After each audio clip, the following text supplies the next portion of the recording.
Listo, ahora sí, vamos a continuar con nuestra Se está grabando sesión. la llamada. Ok, recordamos un poquito, ¿no? Que la sesión pasada estuvimos viendo las técnicas de selección, estuvimos viendo hasta herramientas que nos pueden ayudar y servir para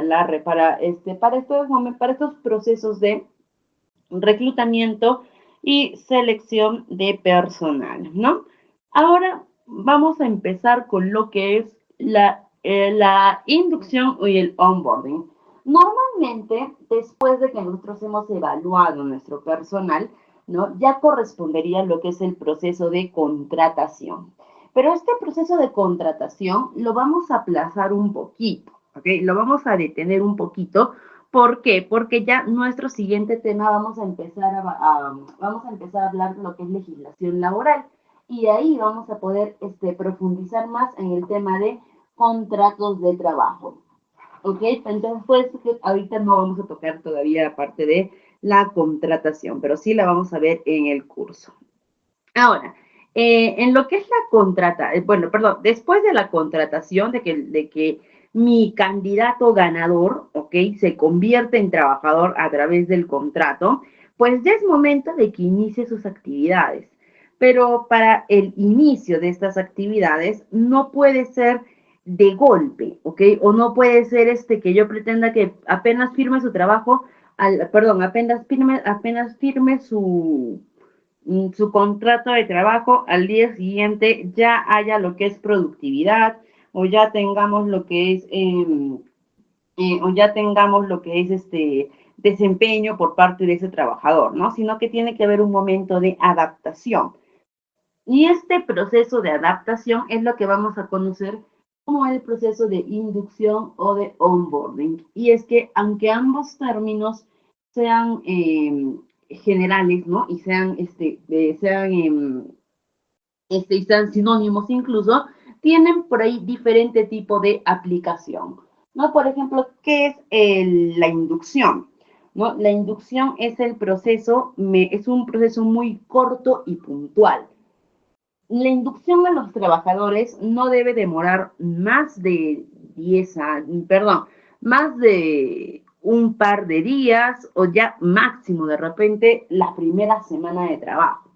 ¿Ok? No debería de durarnos más de ese tiempo. ¿Por qué? Porque la inducción básicamente es como el primer pasito que le vas a enseñar a tu trabajador para que de ahí ya él continúe caminando, ¿no? Ahora, ¿qué hacemos en esta inducción?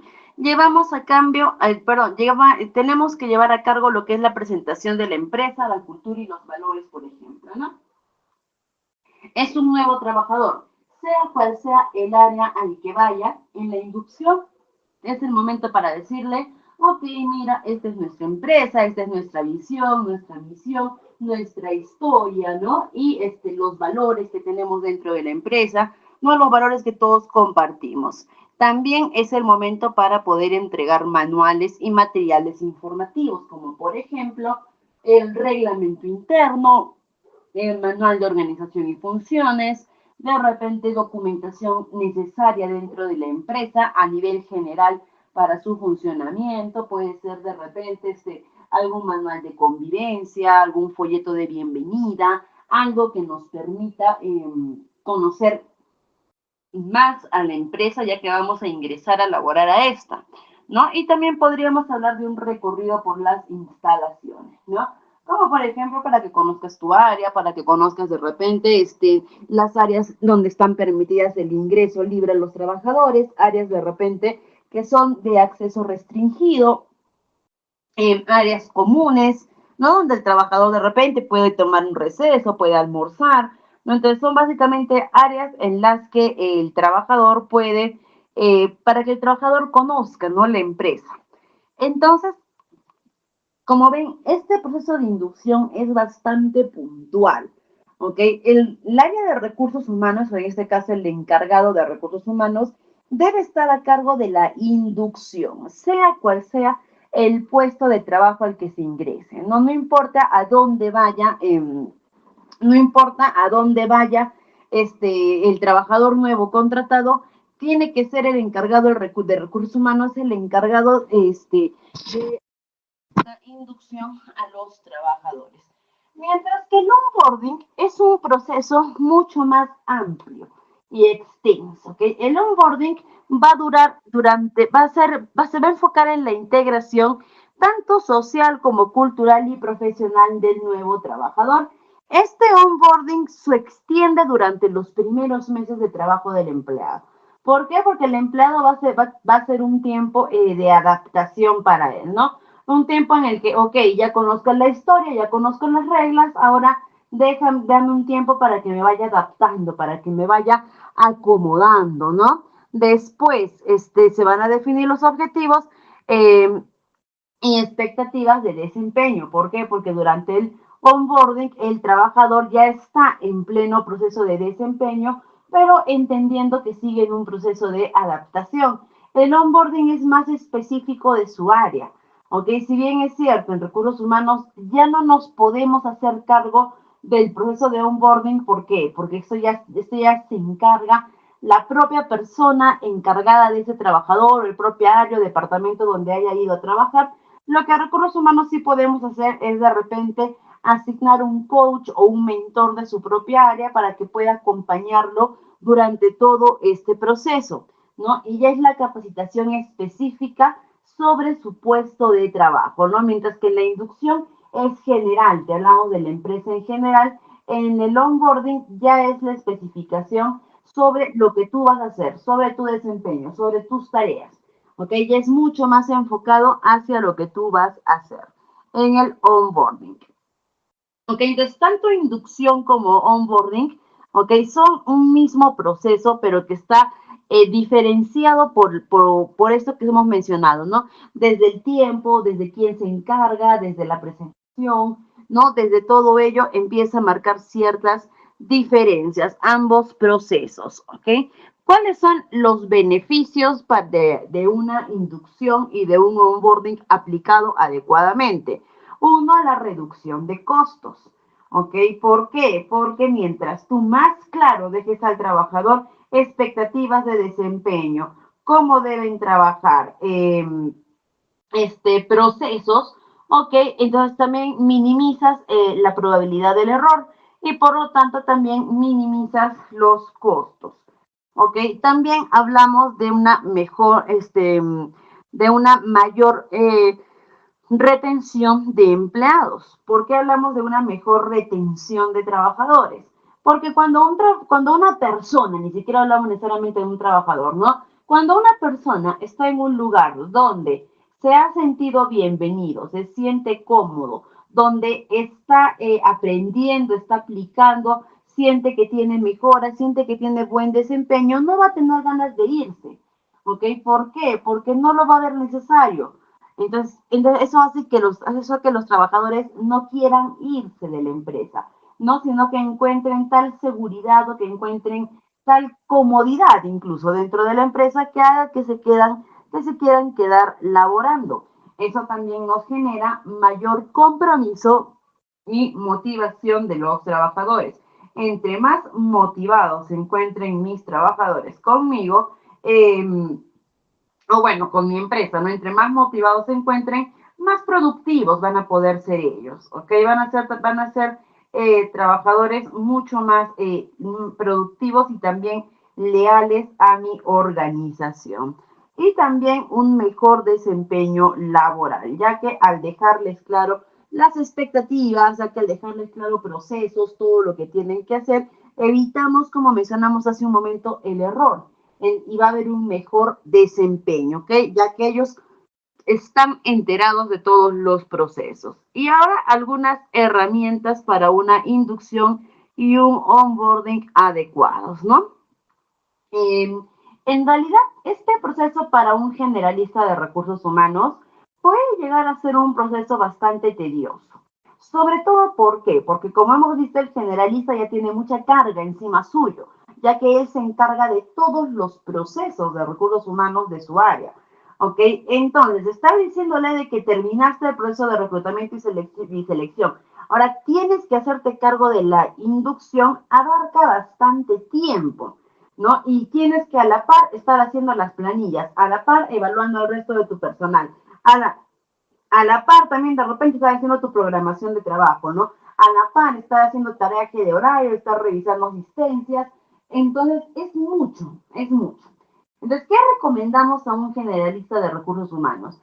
Que tú tienes que optimizar lo más que puedas el tiempo, ¿ok? Que puedes, o que debes apoyarte de herramientas, por ejemplo, para que cada segundo cuente dentro de tu trabajo. Entonces, lo que te vamos a recomendar es que tengas un plan bien definido tanto de la inducción como del onboarding. Recuerda que la inducción, eso está encargado, o tú estás encargado de la inducción. El onboarding ya es un proceso que se da más dentro del área específica de trabajo donde está ingresando el nuevo trabajador.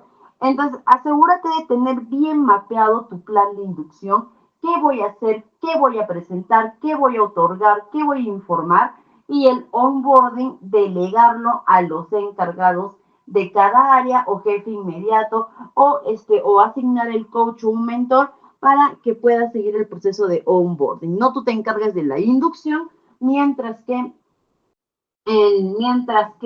el coach, el mentor, a quien tú delegues esa responsabilidad, ya se encarga del proceso de onboarding, ¿no? Para eso también te recomendamos de que tengas siempre materiales informativos listos a la mano, ¿no? No debe ser, supongamos que tú dices, ok, inducción, voy a dar la presentación de la empresa, voy a hacer un speech con la presentación de la empresa, con nuestros valores, nuestra misión, nuestra visión, y voy a explicar punto por punto el reglamento interno de la empresa, ¿ok? Muy bien, es un buen plan de inducción. Pero ¿qué pasa si es que hoy día tienes dos trabajadores y les presentas toda esa inducción? Mañana contrataron uno nuevo. ¿Nuevamente vas a tener que hacer este proceso? Y si la próxima semana contratan otro trabajador, nuevamente vas a volver a hacer eso, ¿no? Y cada que entre un nuevo trabajador vas a volver a hacer eso. Pues no, porque te estoy diciendo, ahí vamos a detectar pérdida de tiempo.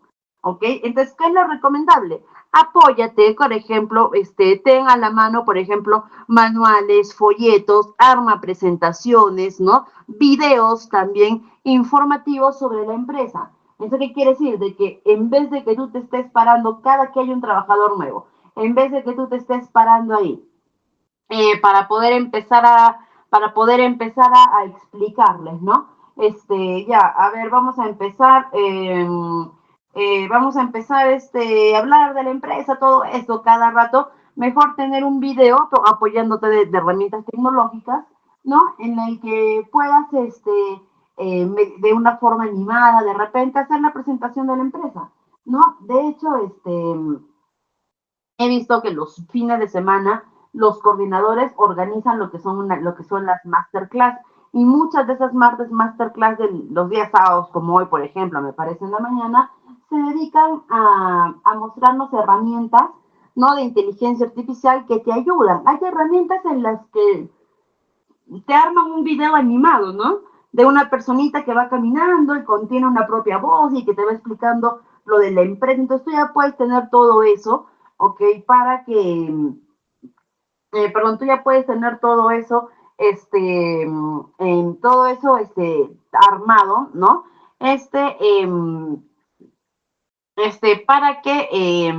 Para que ya puedas de frente, ¿no? Para que tú ya puedas de frente proceder ya a mostrar ese video cuando te resulte necesario, ¿no? La capacitación, tanto de repente como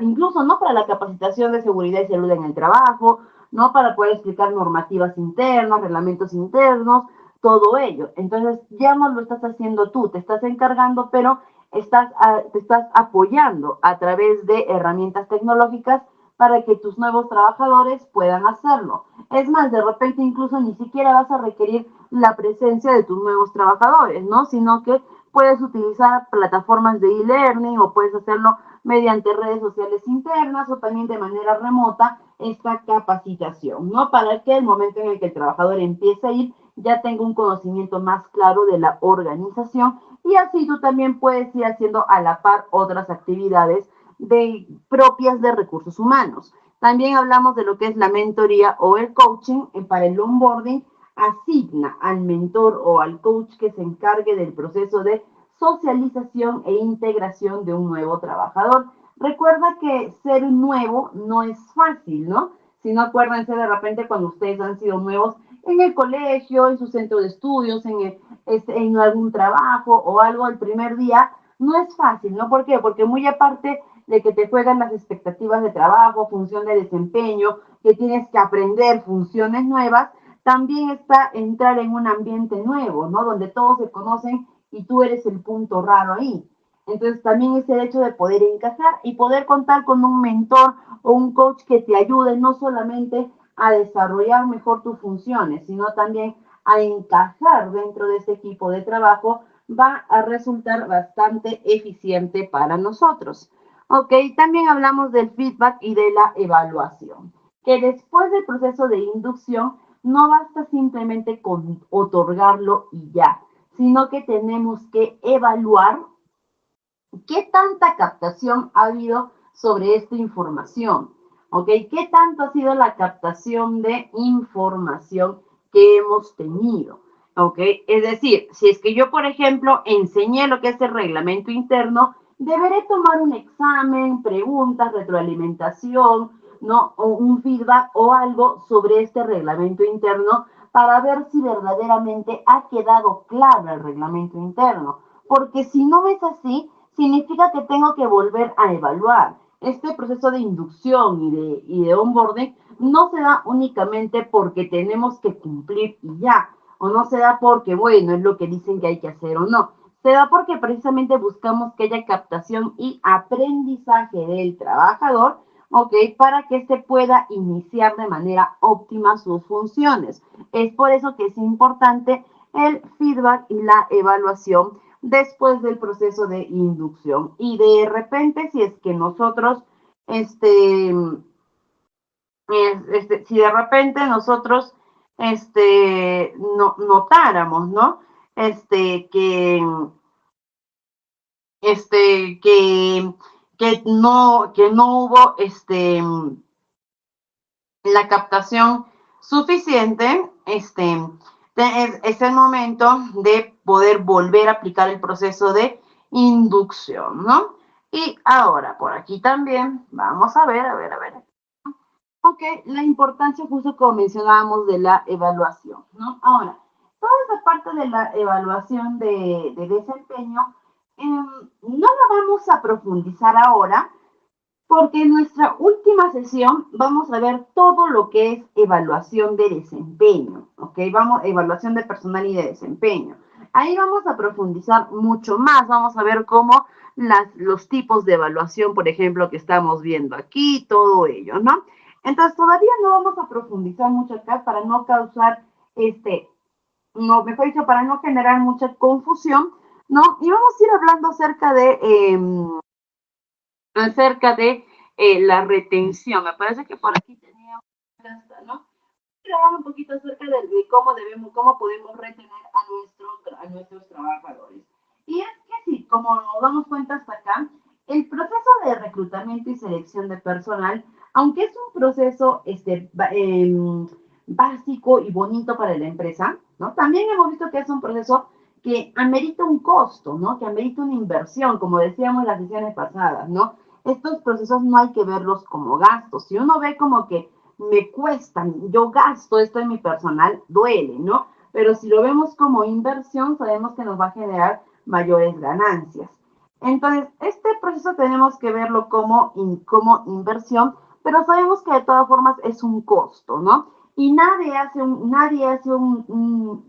gasta todo este tiempo, interés y dinero, ¿no? Para que al final el trabajador se vaya. Imagínate que es todo un proceso de reclutamiento y selección, ¿ya? Convocas candidatos, vienes, evalúas a todos los candidatos, ¿no? Y de estos candidatos vas pasando etapas, contratas, ¿no?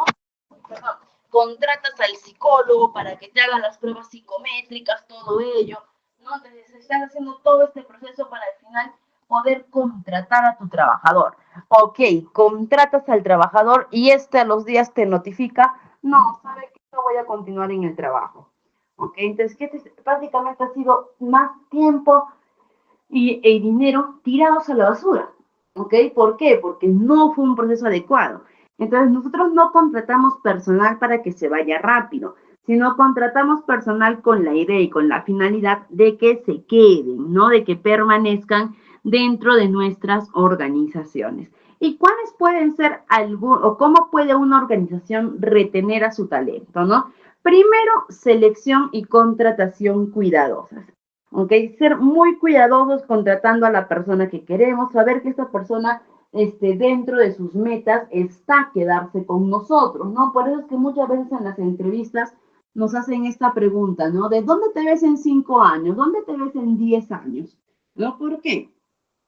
Porque si de repente te estoy contratando para que seas mi administrador general en la empresa, ¿no? Y te pregunto, ¿dónde te ves en 10 años, no? Ah, yo en 10 años me veo emigrando con mi familia a los Estados Unidos, ¿no? Para poder brindar una mejor educación a mis hijos de repente allá. Ok, yo estamos hablando de un sueño de repente, pero yo sé que esa persona no se ve dentro de mi empresa. Entonces ahí yo diría, ¿por cuánto tiempo entonces se querrá quedar conmigo? ¿Serán la persona ideal para contratar? Me pueden empezar a surgir ese tipo de dudas, ¿no? Entonces, por ello nos menciona ser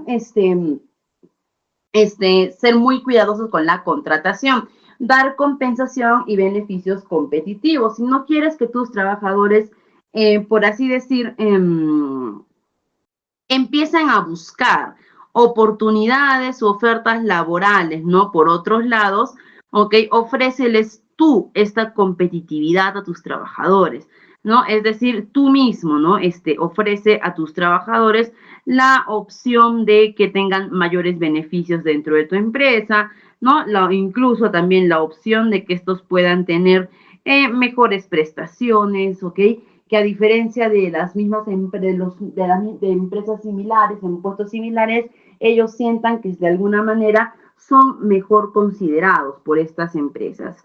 ¿No? También es un muy buen punto para poder, es también un muy buen punto para poder brindar mayor beneficio a nuestros trabajadores. También, por otro lado, nos menciona las oportunidades de desarrollo profesional. Ofrece oportunidad de capacitación dentro de tu empresa. ¿Ok? Para el trabajador, ¿dónde va a preferir trabajar? ¿En un lugar donde simplemente cumple tu función, te pago por esto y ya? ¿O en un lugar donde te digan, muy aparte del cumplimiento de tus funciones, también voy a apoyar a tu crecimiento personal? ¿Ok? A tu crecimiento profesional. También voy a ser partícipe de que tengas un desarrollo profesional, un desarrollo profesional para que te pueda ayudar a ti mismo. Entonces el trabajador va a decir, prefiero trabajar ahí, donde me den la oportunidad de desarrollo y crecimiento, ¿no? También reconocimiento y recompensas. Recuerda que no todo reconocimiento y recompensas tienen que ser en efectivo, con dinero, ¿no? También existe lo que es el reconocimiento emocional. El trabajador puede llegar a sentir la misma el trabajador puede llegar a sentir la misma alegría, la misma satisfacción, si yo le digo, toma un cheque por el buen desempeño de tus funciones, así a que si yo le digo, ponte de pie y quiero que todo el mundo te aplauda porque has logrado este objetivo, has hecho esta actividad destacada. En ese momento en el que el trabajador recibe su cheque o recibe los aplausos, el nivel de satisfacción va a ser el mismo. ¿Ok? Solamente que uno no tiene costo, mientras que el otro sí. Entonces también hay, no todo reconocimiento, no toda recompensa debe ser necesariamente en efectivo, perdón, en dinero, sino que también puedes aplicar lo que es el reconocimiento o la recompensa virtual, o perdón, emocional, ¿no? También poder contar con un ambiente de trabajo positivo. De hecho, está demostrado que muchas veces los trabajadores dejan las empresas no porque el ambiente de trabajo, perdón, o no porque el sueldo sea malo o las funciones sean malas, no, sino que muchas veces dejan el trabajo porque el ambiente no es el adecuado, el ambiente es muy tóxico. ¿Ok? De repente a nadie le va a resultar bonito ir a un lugar donde todos hablan mal de todos, donde todos se maltratan emocionalmente, donde todos se agreden, donde todo es peleas, discusiones, ¿ok? Hay personas que dicen, prefiero mi paz a cualquier otra cosa y terminan renunciando, ¿ok? Entonces también es importante mantener un ambiente de trabajo positivo, ¿ok? Siempre mantener lo que es la comunicación abierta y transparente, ¿ok? Hay que volver esto como una regla de vida dentro de las empresas, ¿no? En que la comunicación nunca debe ser negada a nadie. ¿En qué sentido? ¿No? Por ejemplo, hay muchas empresas en las que dicen, quiero hablar, me quiero quejar de algo, hazlo por escrito.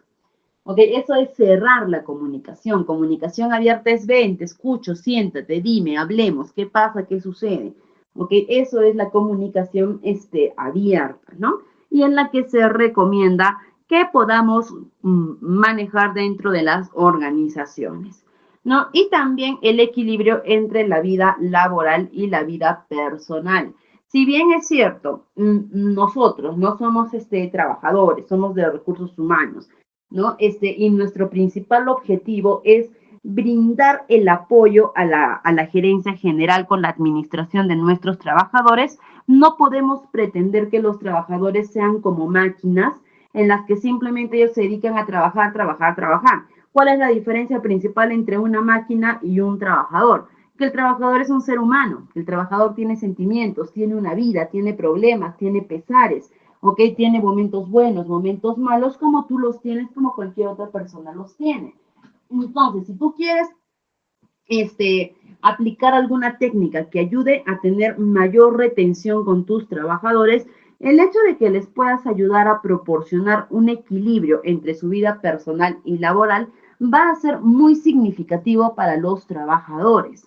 ¿Okay? El hecho de que tú de repente tu empleador o tu jefe de área puede entender que tu hijito hoy día está enfermo y que por favor necesitas tomar un par de horas del día que van a ser compensadas, ¿sí? Que tú no es que estés pidiendo que te las regalen, sino que van a ser compensadas, que tú las vas a devolver, ¿ok? Y que no te hagan mayor problemas por ello, ¿ok? El trabajador lo valora mucho, ¿no? En cambio, supongamos que tienes tu hijito está enfermo, ¿no? Y tú sabes que tu hijito necesita de tus cuidados, pero a eso también ahora le tienes que aumentar el estrés que involucra eh, el estrés, ¿no? Que de repente ahora te puede empezar a involucrar también que aparte de que tu hijita está mal, en el trabajo te van a llamar, te van a presionar, te van a exigir tu presencia, ¿no? En el trabajo o puedes tener problemas en el trabajo por no estar presente, aunque eso también le genera al trabajador mayor ansiedad, mayor frustración,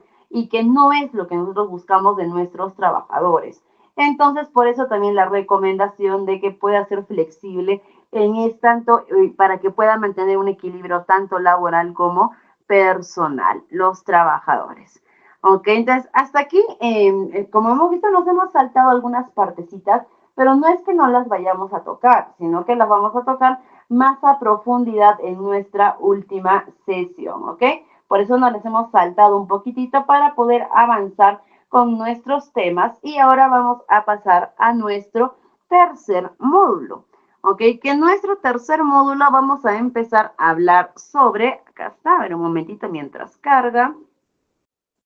Ok, vamos a empezar a hablar sobre las relaciones laborales y bienestar organizacional de la gestión de recursos humanos. ¿Cuáles van a ser nuestros objetivos de este tercer módulo? Ver la legislación laboral vigente, contratos de trabajo y las relaciones entre los empleadores y los trabajadores. ¿Ok? Estos van a ser nuestros objetivos o nuestras sesiones, relaciones laborales y también bienestar organizacional. ¿Ok? Estos van a ser nuestros objetivos durante este módulo, ¿no? Y vamos a empezar a hablar primero acerca de la legislación laboral.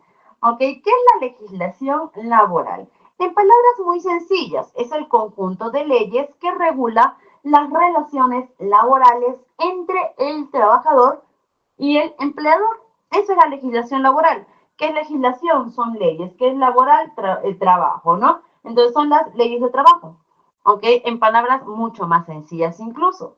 Ahora, esta legislación laboral precisamente está aplicada para que se pueda respetar el derecho de los trabajadores, ¿ok? De poder contar con sus beneficios correspondientes, de que se les pueda, respetar horarios de trabajo, jornadas y todo ello, ¿no? Ahora, recuerden que en la primera sesión les mencionaba que la legislación laboral tenía tenía diferentes principios, ¿no? Es decir, que tenía diferentes principios de aplicación y que uno de estos principios era precisamente el principio de primacía, ¿no? ¿Qué es el principio de primacía? Por ejemplo, que siempre iba a primar la realidad ante la legislación laboral. Otro principio que también tenía esta legislación laboral, otro principio que también tenía era el principio de protección, ¿no? Entonces, si es que recuerdan, ¿no? Cuando mencionamos este principio, hablábamos de que este principio de protección es el principio en el cual indica que las leyes laborales en primera instancia están hechos para poder proteger al trabajador. Es decir, la primera finalidad que tiene estas leyes laborales es proteger al trabajador, porque en una relación laboral se considera que la parte más débil es el trabajador. Y por eso la legislación está hecha como primera instancia para protegerlo. ¿No recordarán cuando les puse el ejemplo de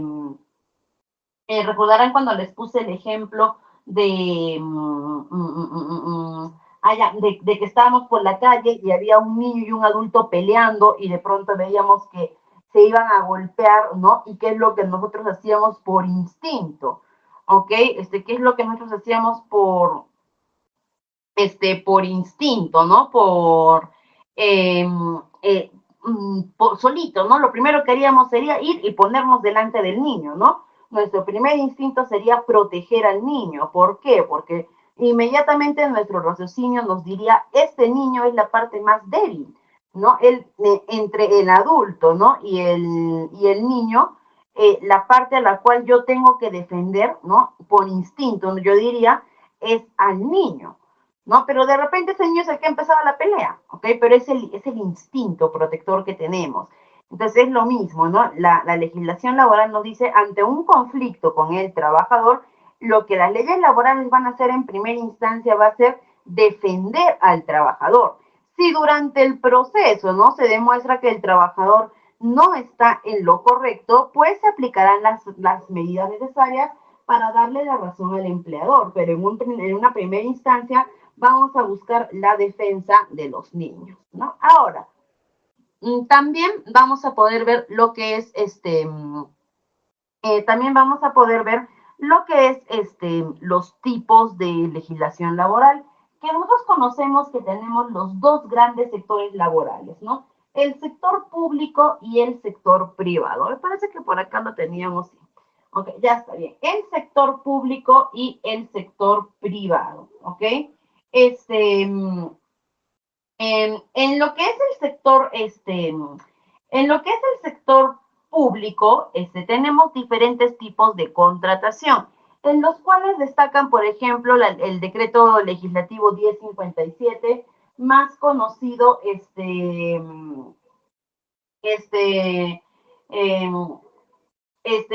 más conocido como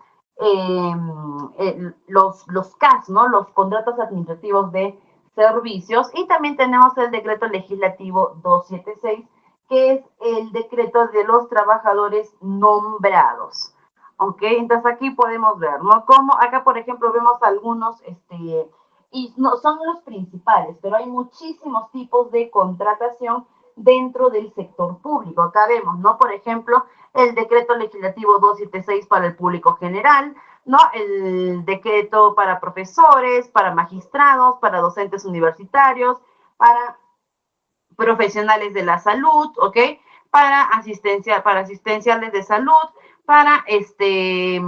para fiscales, ¿no? Para el servicio diplomático de la República, entre muchos más, ¿no? Que hay muchos tipos de contratación en el sector público, ¿no? Y es que cada uno tiene su propia normativa, sus propias leyes, sus propias especificaciones laborales de trabajo, así como también tenemos en la legislación laboral del otro sector, del sector privado, que también tenemos, en realidad acá tenemos dos tipos, ¿no? El régimen general y los regímenes específicos. El régimen general, que es el decreto legislativo 728, más conocido también como la ley de la productividad y competitividad laboral, y los regímenes específicos, ¿ok? Que son, leyes o decretos laborales específicos para determinados tipos de actividad, tamaños de empresas, entre otros, ¿no? Por ejemplo, aquí podríamos encontrar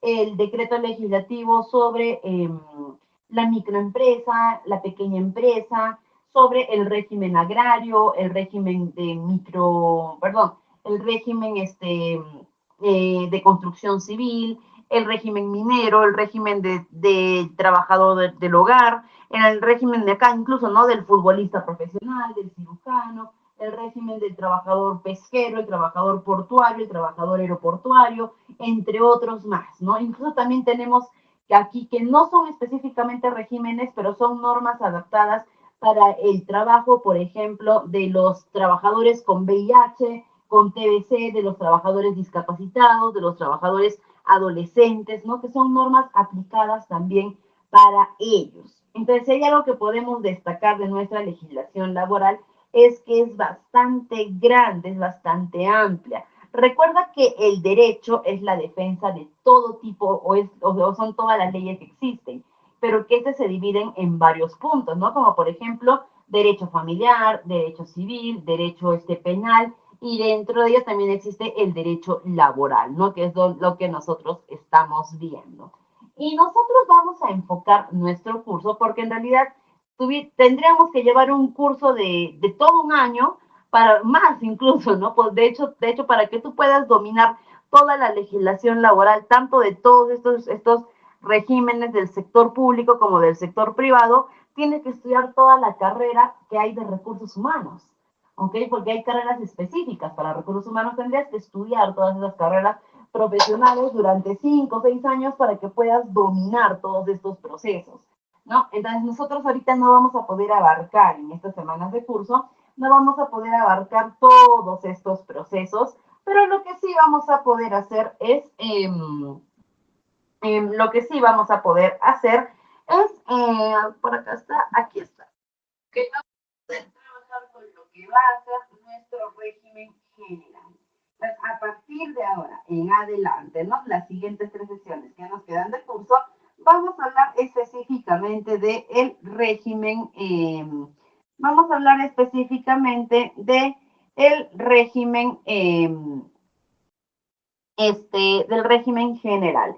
Pero antes de poder pasar al régimen general, ok, antes de pasar al régimen general, vamos a hacer una pequeña diferenciación con una microempresa, básicamente para que podamos ver cómo están marcadas las diferencias entre esos tres tipos de empresas, entre una empresa de régimen general, una empresa una microempresa y una pequeña empresa, ¿ok? Para que vean cómo los beneficios de los trabajadores entre estos 3 regímenes sí se puede ver, es claramente la diferencia es muy marcada de régimen a régimen. Vamos a empezar primero a hablar de las microempresas. ¿Cuándo una empresa se va a considerar microempresa? ¿Ok? Se van a considerar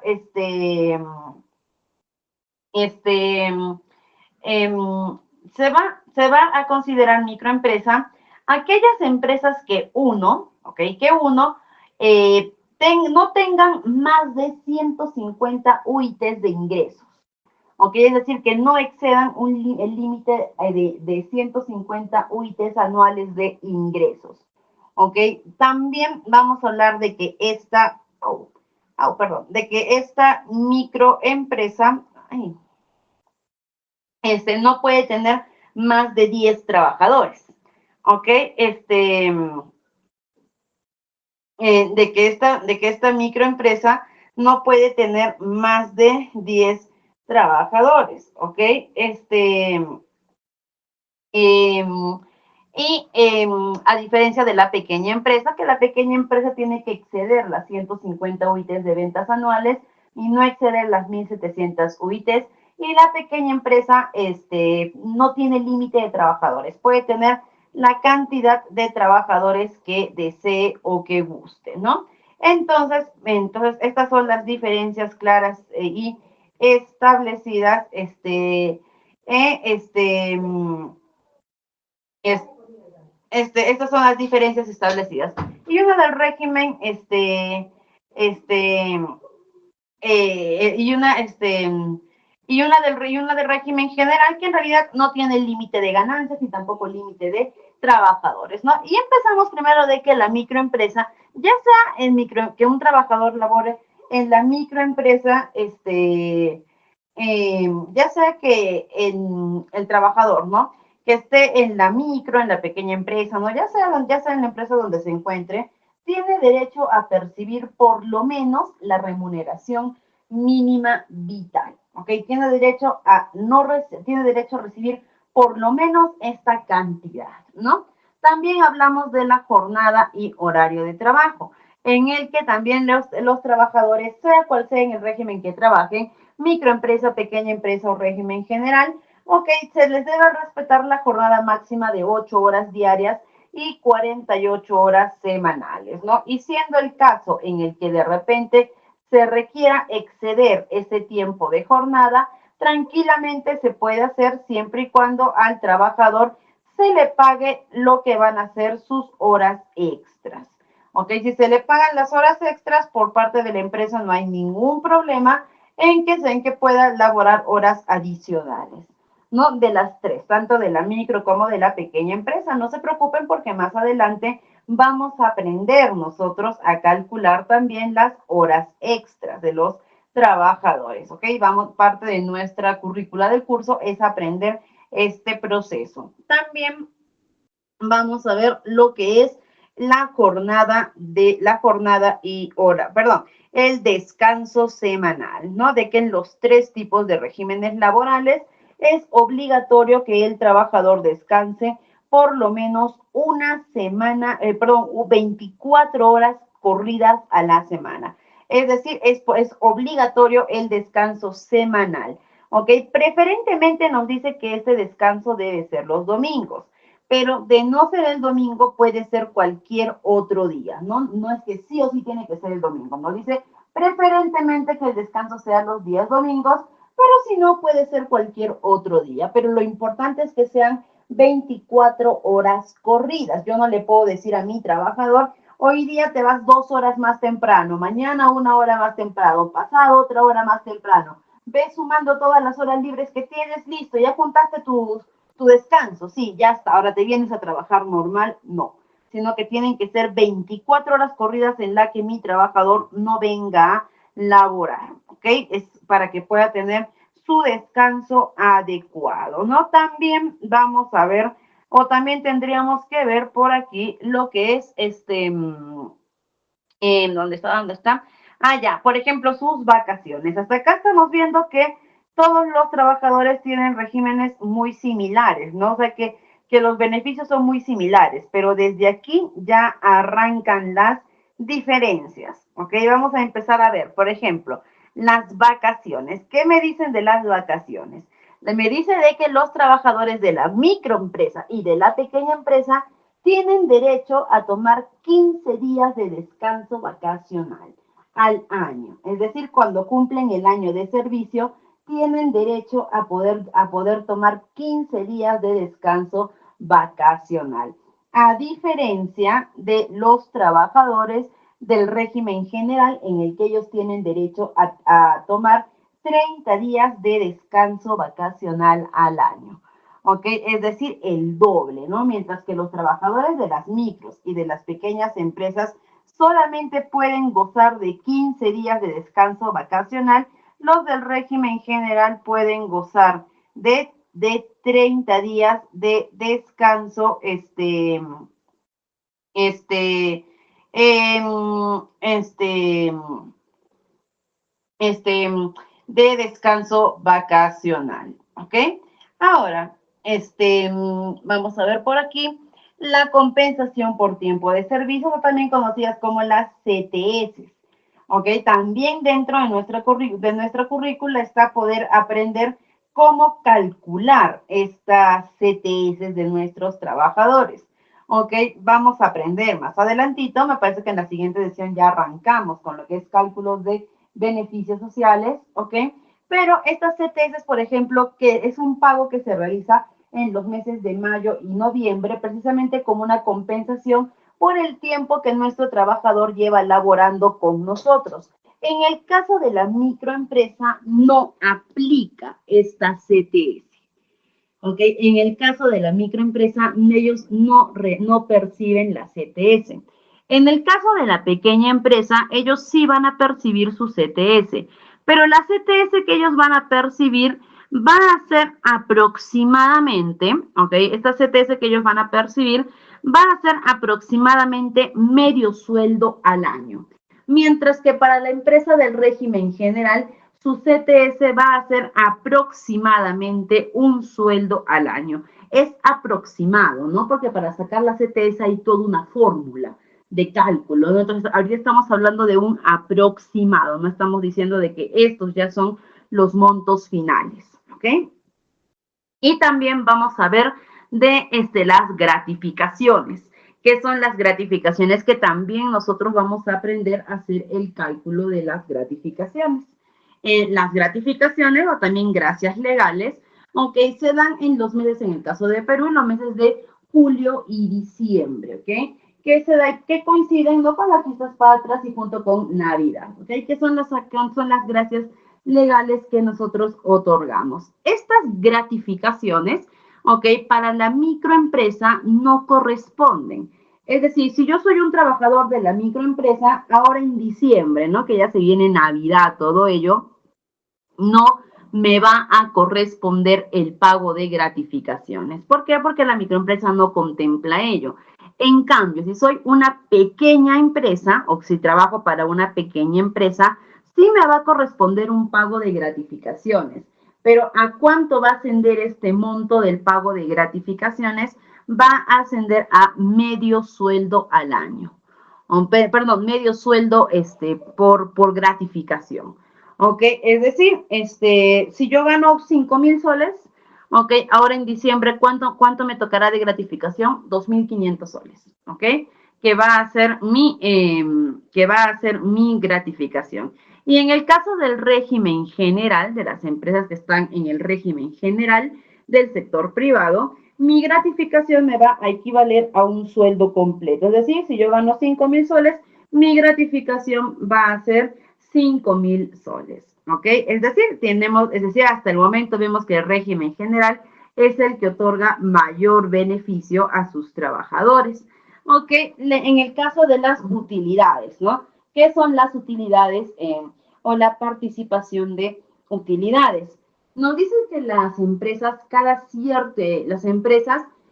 cada año tienen que sacar el margen total de ganancias obtenidas. No tienen que sacar, a ver, este año, ¿cuánto hemos ganado en total?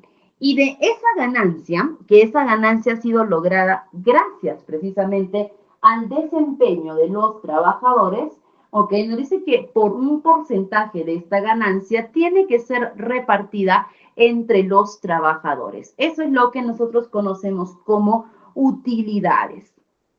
Ahora, estas utilidades, en realidad, también cumplen, las tienen que repartir siempre empresas de determinado, empresas de determinadas, empresas específicas, ¿no? Como por ejemplo, empresas educativas no entran a lo que es repartición de utilidades. Y también nos dice que para repartir estas utilidades, la empresa tiene que tener mínimo 20 trabajadores. ¿Ok? Si no tiene 20 trabajadores, no corresponde el reparto de utilidades.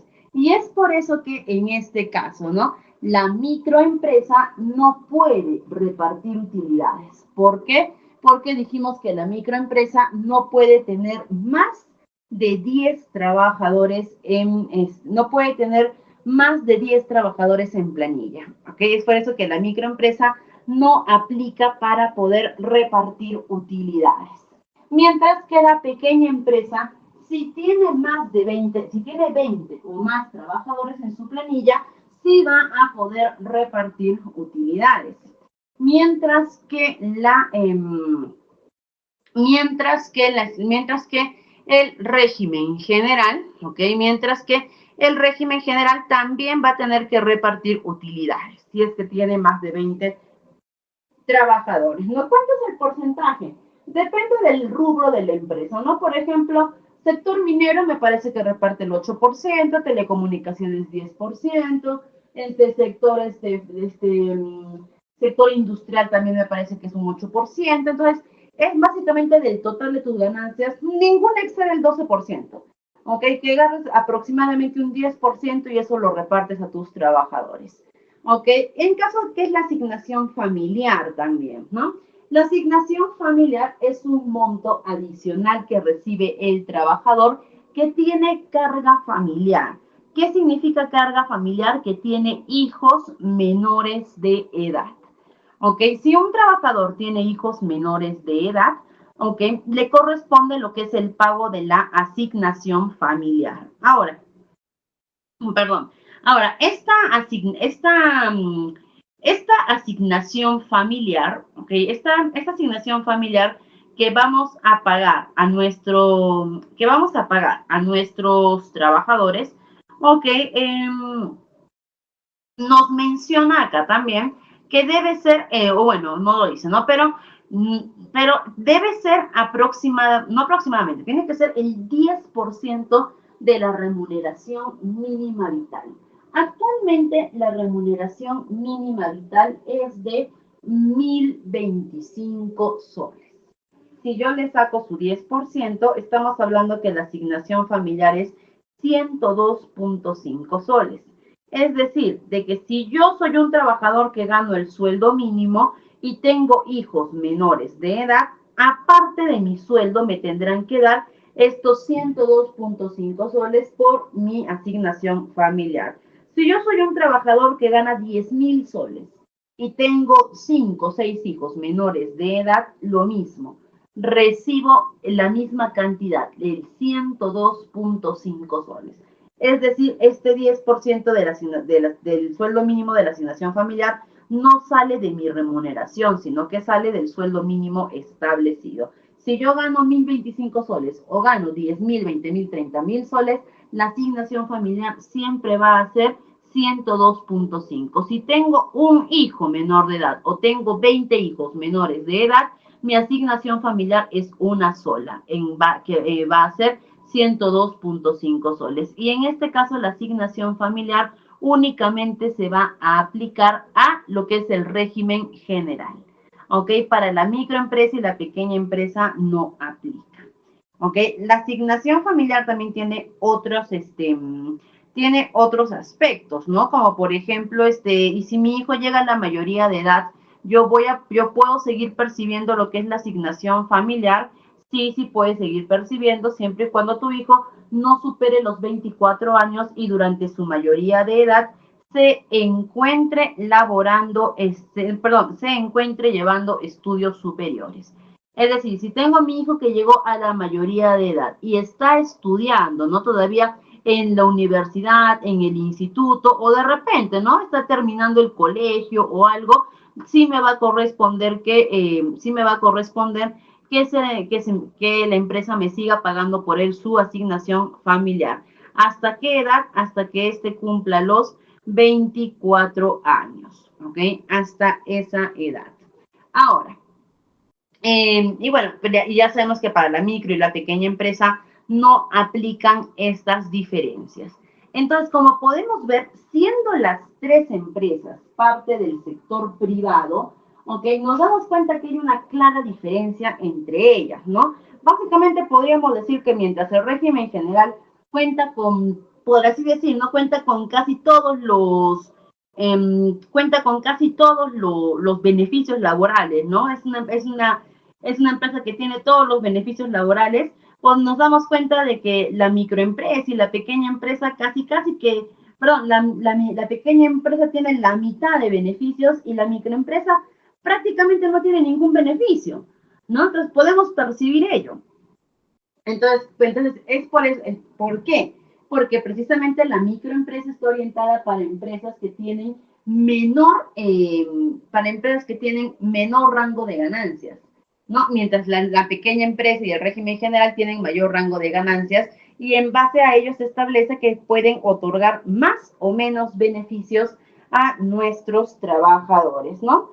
Entonces, ¿cómo nos podemos ir dando cuenta? Siendo las tres empresas privadas, vamos a encontrar diferencias en su legislación y es por eso que nuestro curso se va a orientar al régimen general. ¿Ok? Y ya hablando del régimen general, vamos también a poder ver lo que es el contrato de trabajo, que hace un momentito dijimos que esta partecita, que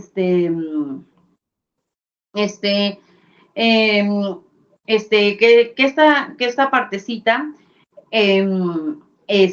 nos habíamos saltado en la parte de reclutamiento y selección, porque ahora que empezamos a ver legislación laboral, es más factible que podamos tocarla en esta parte, ¿no? Y empezamos primero a definir, con palabras sencillas, ¿qué es un contrato de trabajo?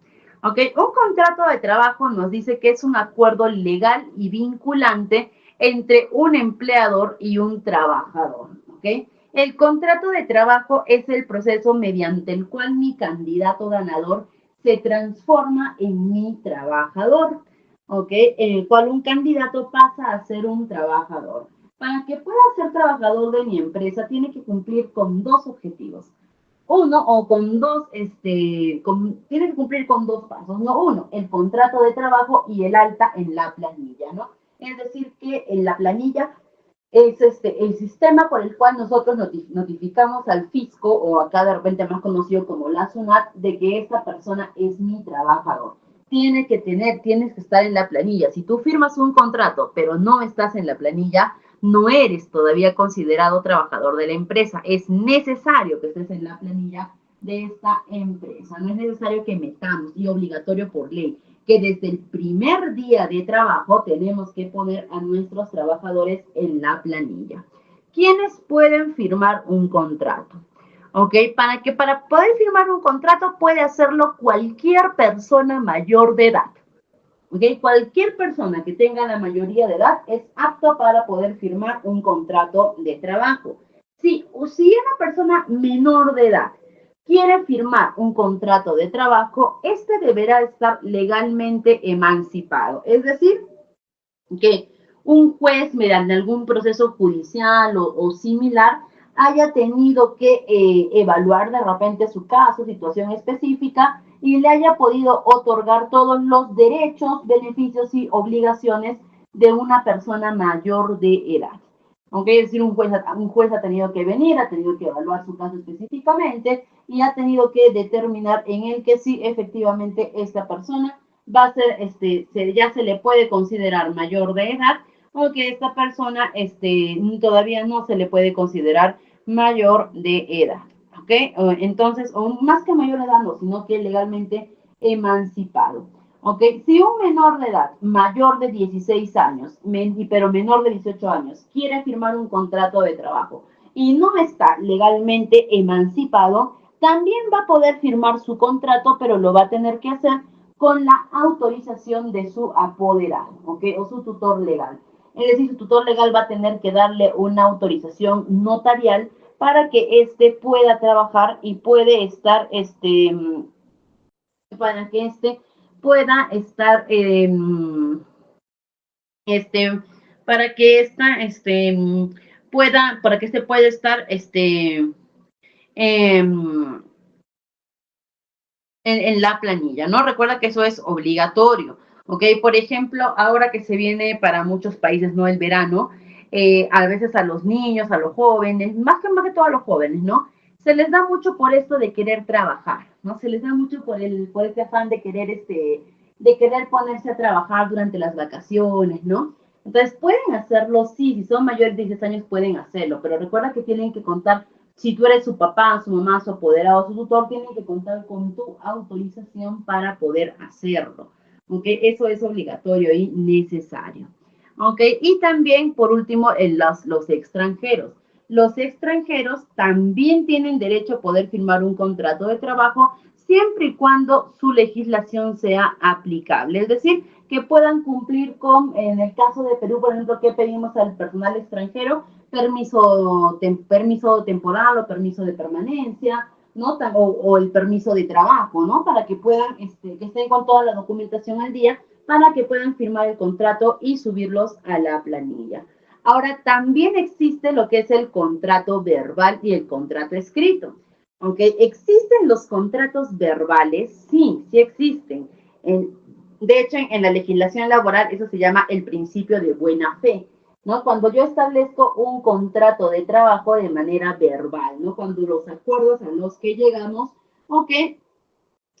Son de manera verbal, firmamos, nos damos la mano, ¿no? Y seguimos con ello. Pero es importante aclarar algo, ¿ok? Que el contrato verbal, ¿ok? Que el contrato verbal va a carecer de validez legal, ¿ok? No significa que se desconozca, perdón, no significa que se desconozca tu calidad de trabajador, sino que al no haber una evidencia física de los acuerdos que estamos llegando, ok, es que va a carecer la validez legal. No supongamos que mi empleador y yo acordamos que voy a empezar a trabajar. Bien, acordamos que me va a pagar $400 mensuales, ¿ya? Bien, listo.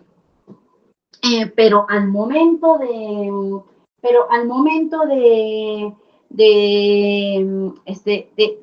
que me pague, no me paga los $400 mensuales, me está pagando menos, ¿no? Y así va pasando uno y otro mes y me va pagando menos. Entonces yo voy y le digo, ¿por qué me estás pagando menos? ¿No? Me va a decir, porque fue lo que acordamos. Si yo le digo, no, nosotros habíamos acordado más, no hay ningún tipo de evidencia física, de contrato, de firma, ni nada que evidencie el acuerdo que habíamos tenido, ¿no? Entonces hay que tener por eso en ese sentido cuidado con el contrato, ¿no? De preferencia siempre hay que tratar de mantener un contrato físico, ¿no? No tiene que ser muy bien elaborado, no tiene que ser estrictamente minucioso, pero por lo menos que las cláusulas más importantes se puedan quedar detalladas y puedan quedar claras en este contrato, ¿no? Entonces, ¿y qué es lo que debe contener un contrato de trabajo? ¿Ok? Al momento en el que nosotros estemos elaborando los contratos de trabajo, porque como generalistas también recae sobre nosotros esta responsabilidad de tener que generar el contrato de trabajo. ¿Ok? ¿Cuáles son las partes o las pausas que debemos de tomar en cuenta para la correcta elaboración de nuestro contrato de trabajo? Ok, empezamos primero por, a ver, por acá está, ok, listo. Empezamos primero por es el título del título, ¿no? Que el título tiene que ser específicamente contrato de trabajo, ¿no? El título no puede ser, de repente contrato de servicios, no puede ser donación de servicios, no puede ser prestación de servicios, no puede ser tampoco acuerdo laboral. No, el título tiene que ser tal cual, contrato de trabajo, ¿ok? Ese tiene que ser tal cual el título que yo especifique, ¿ok? Contrato de trabajo. También vamos a ver por otro lado, que nos va a mencionar, ¿dónde está? Acá está, ¿no? También la identificación de las partes. Recuerda que cuando estés identificando, ¿cuáles son las dos partes del contrato, no? La parte del empleador y la parte del trabajador. ¿Ok? Recuerda también que cuando estés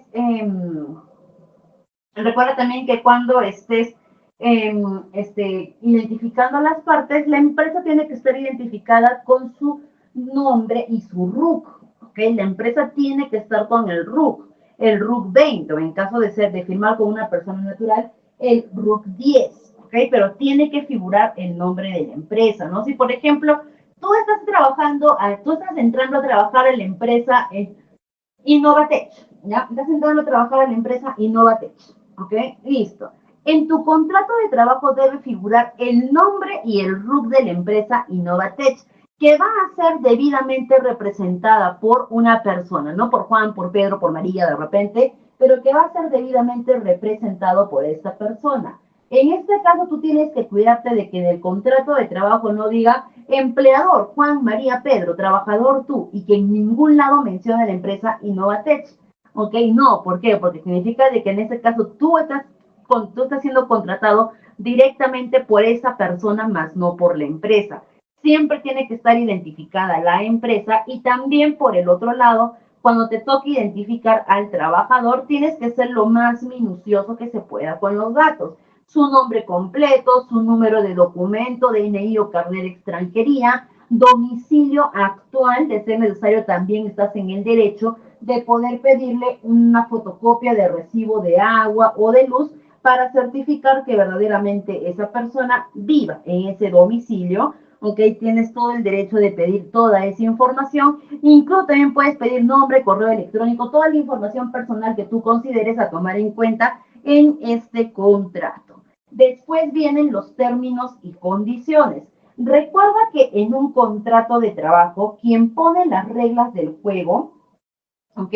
Recuerda siempre esto, en un contrato de trabajo, quien va a poner las reglas del juego va a ser la empresa. ¿Ok? La empresa son los que ponen las reglas del juego y los trabajadores se adaptan a estas reglas. Eso quiere decir, de que si yo no estoy de acuerdo con alguna parte, alguna cláusula, algún tipo de contratación que pueden poner la empresa, ¿qué debo hacer? Uno, puedes negociar. Y si dos, no hay lugar en este caso a la negociación, nadie te pone una pistola en la cabeza para que tú entres a trabajar a esta empresa.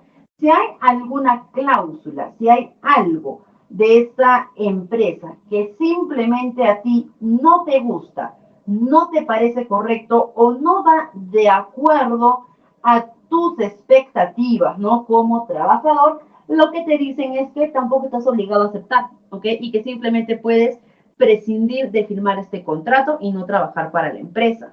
Pero recuerda que estos términos y condiciones siempre tienen que estar acordes a lo que dice la ley. Un ejemplo, la ley nos dice que los trabajadores deben laborar 8 horas diarias máximo.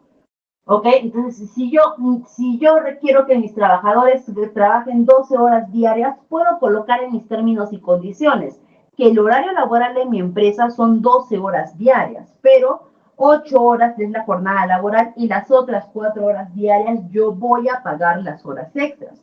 Voy a pagar la sobretasa de horas extras. Entonces, hasta ahí estoy yendo acorde a lo que dice lo que dice la ley, ¿no? Pero si yo les pusiera en mis términos y condiciones, aquí estás obligado a trabajar 8 horas diarias, perdón, 12 horas diarias, no te voy a pagar horas extras, no te voy a dar ningún sobretiempo, entonces ya me estoy yendo en contra de lo que dice la ley. Y eso no puedo hacer, ¿no? Yo puedo establecer mis cláusulas, mis condiciones, siempre y cuando estas vayan acordes a lo que dice la ley. Ok, también podemos hablar de, dentro de estos términos y condiciones, por ejemplo, hay algo que se llama la bigamia laboral. ¿No? ¿Qué es la bigamia laboral? Por ejemplo, ¿no? Si yo te pregunto en una relación, ¿no? ¿Qué es una relación bígama? Significa que puedes tener una relación con dos personas o otras personas al mismo tiempo, ¿no? Eso es la bigamia, si es que hablamos de aspectos de relaciones sentimentales. Dentro del aspecto laboral, ¿qué es la bigamia laboral? En la que te dice que tú puedes trabajar para dos empresas al mismo tiempo. ¿Puedo trabajar para dos empresas al mismo tiempo? Sí, sí puedes trabajar para dos empresas al mismo tiempo, ¿ok? ¿Y puedo estar en la planilla de las dos empresas? Sí. ¿Puedo percibir mis beneficios laborales de las dos empresas? Sí, sí puedes. Ok, es decir, yo puedo pertenecer a estas dos empresas, ganar doble sueldo, que las dos empresas hagan mis aportes, me den mis beneficios. Claro que sí, esa es parte de tus derechos o parte de tu derecho de bigamia laboral. Pero sin embargo, si dentro de tu contrato de trabajo, en la parte de los términos y condiciones, la empresa te pusiera un término denominado, por ejemplo, exclusividad laboral, tú ya no podrías aplicar tu derecho de bigamia laboral. ¿Por qué? Porque mediante un contrato estás firmando un acuerdo en el cual tú aceptas dar tu trabajo exclusivamente a esta empresa. ¿Por qué a veces las empresas nos colocan esta cláusula, no? A veces, por ejemplo, colocan por porque quieren evitar el desgaste del trabajador, ¿no? ¿Por qué? Porque sabemos que si de por sí trabajar en un lugar ya es complicado, imagínate trabajar en dos lugares al mismo tiempo, no al mismo tiempo, sino trabajar en dos lugares, en dos empresas, ¿no? ¿Ves? Te puede resultar como trabajador bastante agotador, ¿no? Y al final puede ser que llegues a tu empresa cansado, ¿no? Entonces, que muchas empresas dicen, no, yo no quiero eso, yo prefiero que tú trabajes única y exclusivamente para mí, ¿ok? Entonces, por eso que te piden la exclusividad laboral. Otra vez es también por cuidar tu talento, ¿ok? En el cual las empresas agarran y dicen, no, yo quiero que tú solamente trabajes para mí, ¿ok? Yo quiero que tú únicamente trabajes para mí porque quiero que tu capital intelectual, quiero que tus ideas, quiero que tus aportes, solamente mi empresa se beneficie de ellos. No quiero que otra empresa se beneficie de ellos. Por ejemplo, esto se aplica mucho para trabajadores que están para trabajadores, este, eh, para trabajadores que trabajan en áreas creativas como marketing, publicidad, ¿ok? Este, como marketing, publicidad, ¿ok? Y que a veces, por ejemplo, son pensamientos de bastante creatividad, son puestos de trabajo donde hay que aplicar bastante creatividad, ¿no? Entonces, imagínate que tú eres un canal de televisión y que tienes tu gerente que se encarga de establecer las estrategias de marketing. Entonces, tú vas a querer que eh, tú, tú vas a querer que tú vas a querer de repente que las ideas sean exclusivas para tu canal, ¿no? No que otro canal también tenga las mismas ideas, todo ello, ¿no? Entonces tú puedes pedir la exclusividad laboral, ¿ok? Ahora, también, cuando tú no puedes hacer uso de tu derecho de bigamia laboral? No puedes hacer uso de este derecho cuando, por ejemplo, el horario de trabajo de una empresa se cruza con el horario de trabajo de otra empresa, que es lo que pasó. Por ejemplo, ¿no?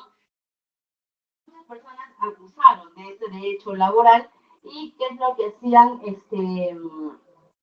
eh, este, durante la pandemia, ¿qué hacían, no? Ese teletrabajo, varias personas trabajaban en varias empresas de teletrabajo al mismo tiempo y en el mismo horario. Entonces, eso está prohibido, ¿no? Tú tienes que darle también la exclusividad de horario a cada trabajo que tengas, ¿no? Pero si la empresa te pide exclusividad laboral y tú aceptas, ¿ok? Y tú aceptas, tienes que, tienes que, eh, tienes que someterte, ¿no? De hecho, también cuando te dan la exclusividad o cuando en una empresa te piden exclusividad laboral, es momento para que también el trabajador pueda negociar entonces esa parte, ¿no? Por ejemplo, supongamos que tú vas a una empresa y dicen, ya, ok, pero quiero tu exclusividad laboral, ok, entonces tú puedes decir, ok, pero ¿cuánto más me puedes pagar? Ok, ¿por qué? Porque si yo te doy mi exclusividad laboral, eh, me estás quitando la posibilidad de que yo pueda generar más ingresos en otro lado. Entonces, ¿cuánto más me ofreces? Eso también es una opción, eso también es una opción negociable. ¿Ok? Entonces, esos términos y condiciones también la empresa los coloca y recuerda que quien se tiene que acomodar a las reglas es el trabajador. No puedes esperar que la empresa se acondicione a tus necesidades, ¿no? Pero todo es cuestión de negociación. De hecho, la parte que más se negocia en un contrato de trabajo es precisamente esta. Después en el contrato tenemos que ser lo más minuciosos para poder describir las responsabilidades y funciones del trabajador. Recuerda también que al momento de describir las responsabilidades y funciones, muy aparte de no solo ser ambiguo, que no seas ambiguo, también coloca cláusulas generales, como por ejemplo, y cualquier otra instrucción que indique el jefe de área, ¿no? O cualquier otro servicio que la empresa requiera. Tiene que ser importante en dejar líneas abiertas. ¿Por qué? Porque si tú de repente colocas de manera específica las 8 o 10 funciones que va a realizar y luego supongamos, no le pides a tu trabajador, ¿sabes qué? Un favor, corre, ve a tal área y pide que te den este informe. El trabajador te puede decir, no lo voy a hacer. ¿Por qué? Porque no es, porque no es parte de mis funciones. ¿Ok? No es parte de mis funciones. A ver, mi contrato de trabajo, mira, aquí en mi contrato de trabajo no figura que yo esté obligado a hacer eso. ¿Ok? Entonces ahí también nos puede generar conflictos. Por eso tienes que siempre dejar, por así decir, siempre tienes que dejar una línea abierta. ¿Ok? Y también lo que son detalles de compensación. Por ejemplo, cuánto le vas a pagar al trabajador, cómo le vas a pagar, en efectivo, en cheque, si es que le vas a pagar también si es que le vas a pagar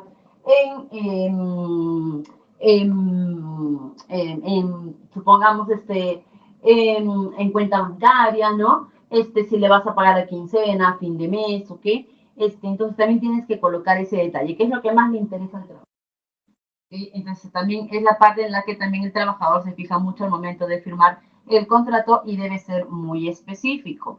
¿Ok? También debes colocar los términos de contrato específico. Hay tipos de contratos, que es lo que vamos a ver, y dependiendo de tu tipo de contrato, vas a colocar también los términos, como por ejemplo la duración. No, si es un contrato a tiempo indeterminado, se tiene fecha de inicio y fecha de fin. O si es un contrato a plazo fijo, tienes que colocar la modalidad de contrato y cuándo inicia y cuándo termina. Y precisamente vamos a hablar de los tipos de contrato. Pero antes de hablar y de profundizar más en los tipos de contrato, vamos a hablar del famoso periodo de prueba. ¿Ok? Que no lo tenemos estipulado como tipo de contrato, porque más que tipo de contrato es un término de contrato o una condición de contrato.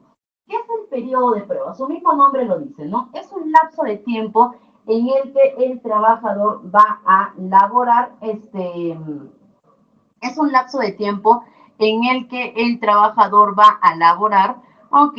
Pero, eh, pero, este, mm, pero todavía no, tiene asegurado el puesto, por así decir, ¿no? El periodo de prueba, ¿cuánto dura? El periodo de prueba puede durar para los trabajadores, por así decir, normales, ¿no? Puede durar hasta 3 meses, ¿ok? Que es el tope máximo. Puede ser menos, ¿ok? Puede ser menor a ello, ¿ok? Pero,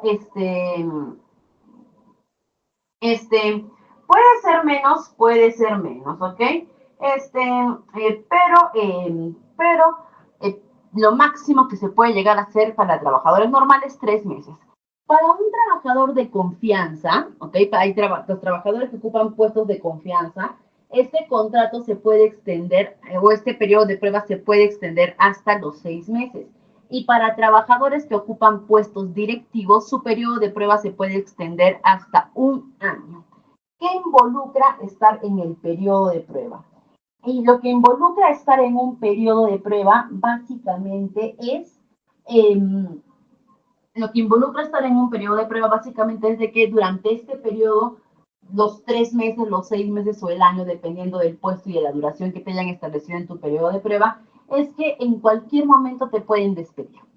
¿Ok? Es que sin un previo aviso, ni siquiera sin una justificación. Simplemente pueden venir en cualquier momento y prescindir de tus servicios.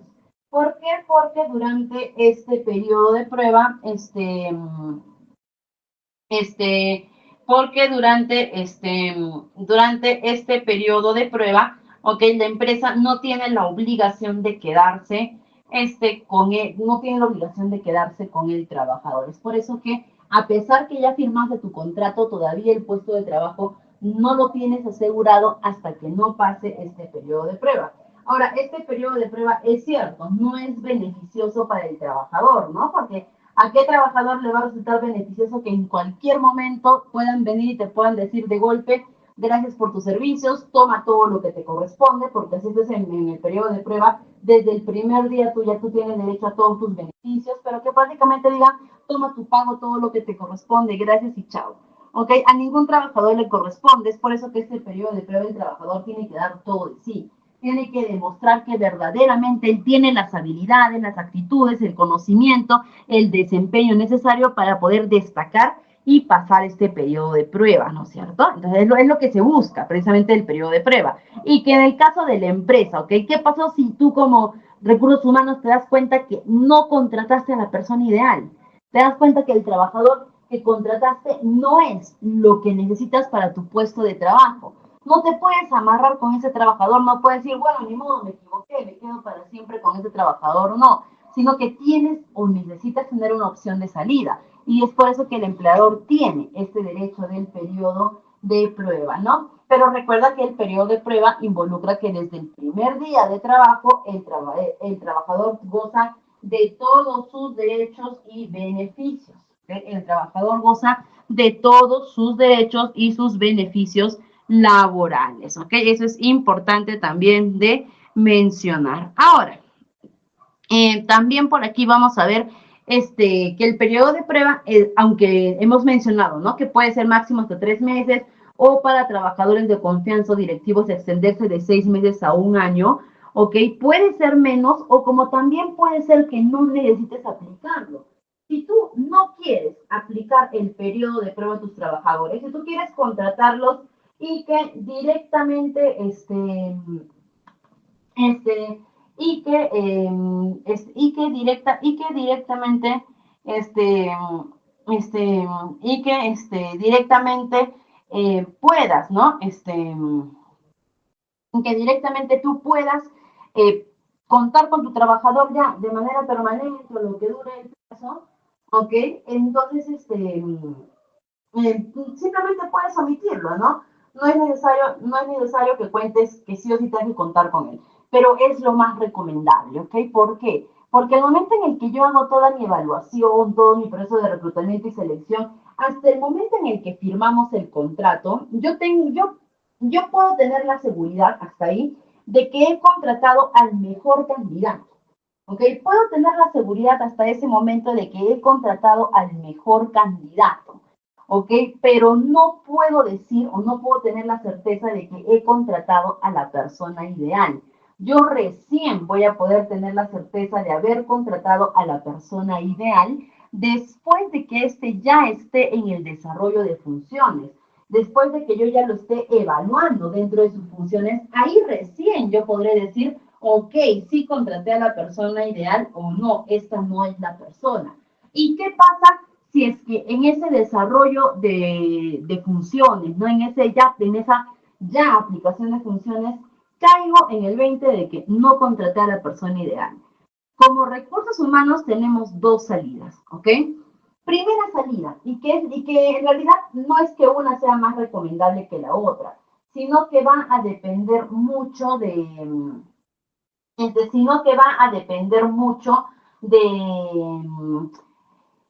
va a depender mucho de la situación en la que te encuentres, ¿no? Pero tu primera salida, primero, tienes que saber de que si te equivocaste al contratar a la persona, ¿ok? Es importante que sepas de que no debes culpar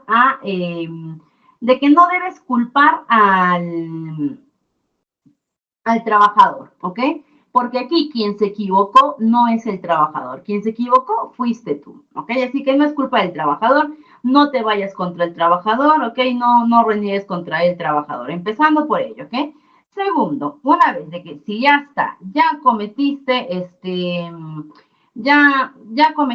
el error, ¿no? Por así decir. ¿Ok? Entonces, ahora, ¿qué es lo que te toca afrontar? Este hecho de afrontar va a involucrar que tú tengas que invertir tiempo y dinero, porque sí te va a costar dinero. ¿Y cuáles son tus opciones? Una, invertir en la invertir en la capacitación de tus trabajadores. Es decir, que tengas que capacitar a tus trabajadores hasta que estos logren, el perfil deseado, ¿ok? Que tengas que invertir en la capacitación hasta que estos puedan lograr el perfil deseado, ¿ok? O dos, si es que tú ves que a pesar, ¿no? O si es que tú te das cuenta que de repente así tú capacites todo lo que tengas que capacitar, va a ser muy difícil, ¿no? Que se pueda lograr el perfil deseado. Ya la segunda opción, ¿no? Que es más drástica, ya es apelar a tu derecho del periodo de prueba y desvincular al trabajador de la empresa, que no estamos diciendo que sea la mejor opción, ¿no? De hecho, la mejor opción siempre va a ser la capacitación.